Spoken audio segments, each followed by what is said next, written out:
Shabbat Shalom.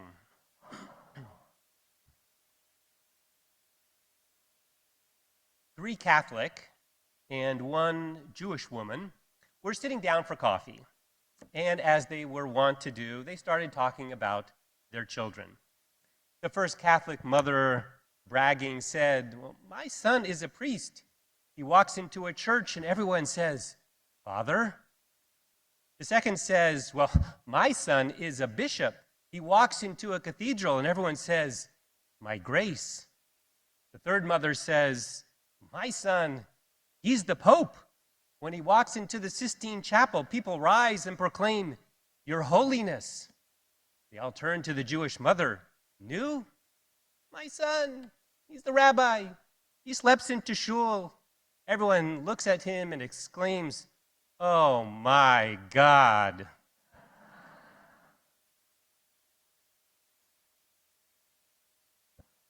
Over this past week, we have been treated to, or maybe subjected to, a dispute between the Pope and the President. Sounds like the beginning of another joke. Putting aside the President's distasteful memes, there is a substantive question worth considering. It was most poignantly articulated by the Vice President, who is himself a recent convert to Catholicism. If you haven't been following, here's a quick recap. A week ago, without mentioning Iran, the Pope posted on social media that, quote, "God's heart is torn by wars and violence, injustice and lies." Kind of sounds like something a Pope would say. Who can disagree, right? But he went further, saying, "Disciples of Christ are, quote, never on the side of those who once wielded the sword and today drop bombs." Vance called him out on it, saying, "In the same way that it's important for the Vice President of the United States to be careful when I talk about matters of public policy, I think it's very important for the Pope to be careful when he talks about matters of theology." That is what we call chutzpahdik. But what follows does give us pause. Was God on the side of the Americans who liberated France from the Nazis? Vance asked. I certainly think the answer is yes. Now, far be it from me to weigh in on matters of Christian doctrine, and I don't intend to have a political discussion. But this spat does invite us to consider the issue from the perspective of theology. When it comes to dealing with enemies, what does God expect of us? It is an important question to explore because ultimately our theology directly informs our actions. We read in our parsha, arguably the most famous verse in the entire Torah, "Love your neighbor as yourself. Ve'ahavta l'reacha kamocha." So many questions about this passage come to mind. What exactly is the Torah commanding? And when exactly is it applicable? Before we dive in, I offer two important preliminary reminders. Number one, the Torah is always the first word, but never the last word in Jewish thought. A verse like this raises more questions than it answers. That is why there are century upon centuries of Jewish commentaries that seeks to explain and to apply these words. Second, Judaism is multivocal. It's not hard to find voices in our tradition, in our sacred text, that directly contradict one another. Here it says, "Love your neighbor," but in Ecclesiastes, he responds, "There's a time to love and a time to hate." So which is it? When faced with an enemy, are we required to love them? What is God's will? Rabbi Shai Held, in his book, "Judaism is About Love," suggests that when it comes to this question, we generally explain the difference between Judaism and Christianity this way. Judaism instructs its adherents to turn the other cheek. Christianity instructs instructs its adherents to turn the other cheek, and Judaism counsels its followers, defend yourselves. But really, both traditions, Held teaches, are more nuanced and more complicated, which is why, among other reasons, it's not helpful to have a theological debate over Twitter by heads of state. Our Parsha commands, love your neighbor.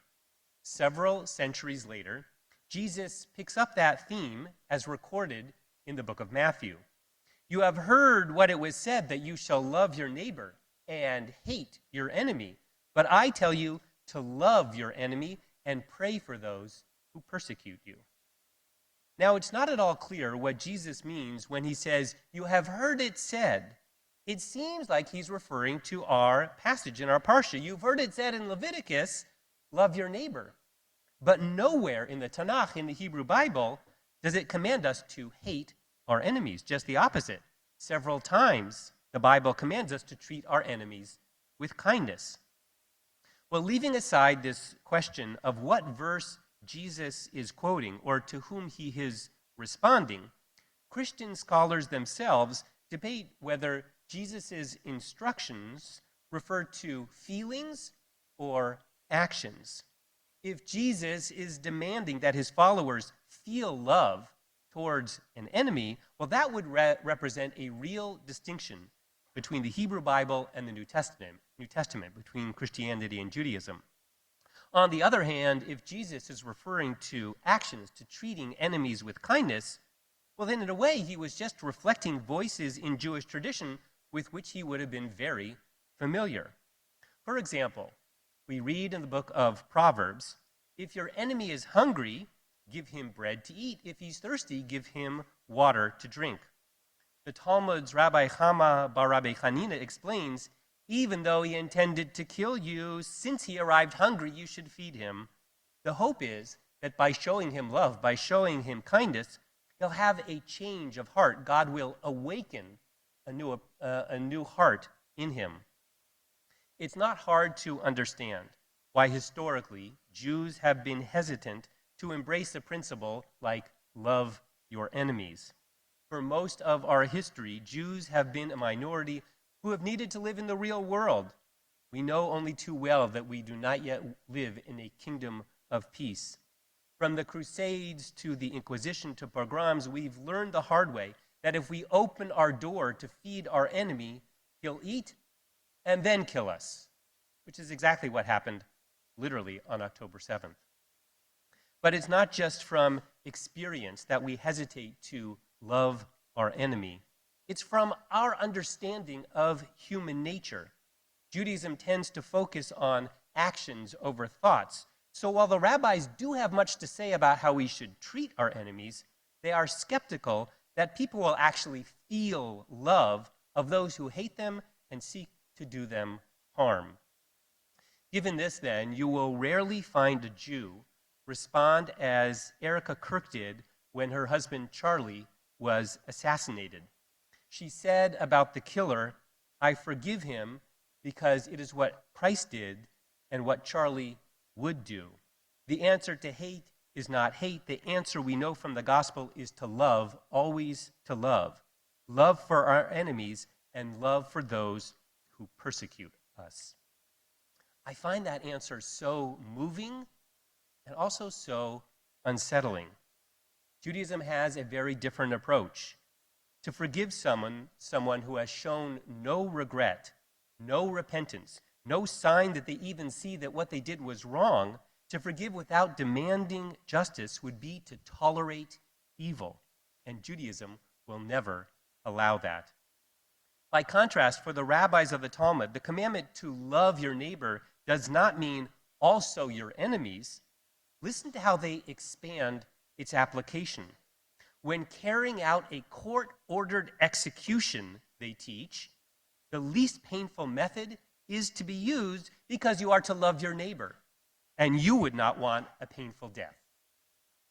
So where does all of this leave us? How do we take to heart the commandment to love your neighbor? To whom does it actually refer? It's one thing to apply this principle to the squabbles of day-to-day life, to the neighbor whose dog is constantly pissing in your yard, to the friend who gossiped about you.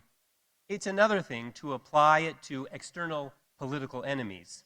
It's another thing entirely if your neighbors are terrorists hell-bent on utterly destroying you. As Held teaches, to leap from a teaching about how to deal with an abusive neighbor to a conclusion about how to engage with an invading army is unwarranted at best and downright dangerous at worst. The laws of just war in Judaism and Christianity, that's a separate sermon. And while not applicable, therefore, on an international level, for most of us who live our lives locally with family and friends, with colleagues and acquaintances, with people we like, and with people who annoy us endlessly, there is much still that this verse has to teach.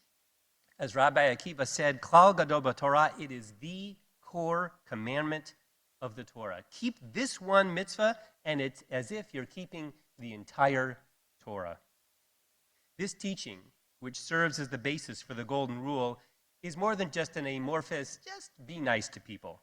It means something specific that is to inform our day-to-day lives.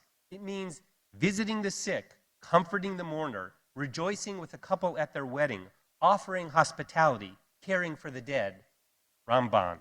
It means wish your neighbor success in all things, in honor, in prosperity, in wealth, Ramban. It means judge others charitably. Just as we accept ourselves despite our faults and our shortcomings, we are to accept our neighbors despite theirs, the Baal Shem Tov. Chaverim, I hardly need to tell you, our world so badly needs us to uphold this commandment.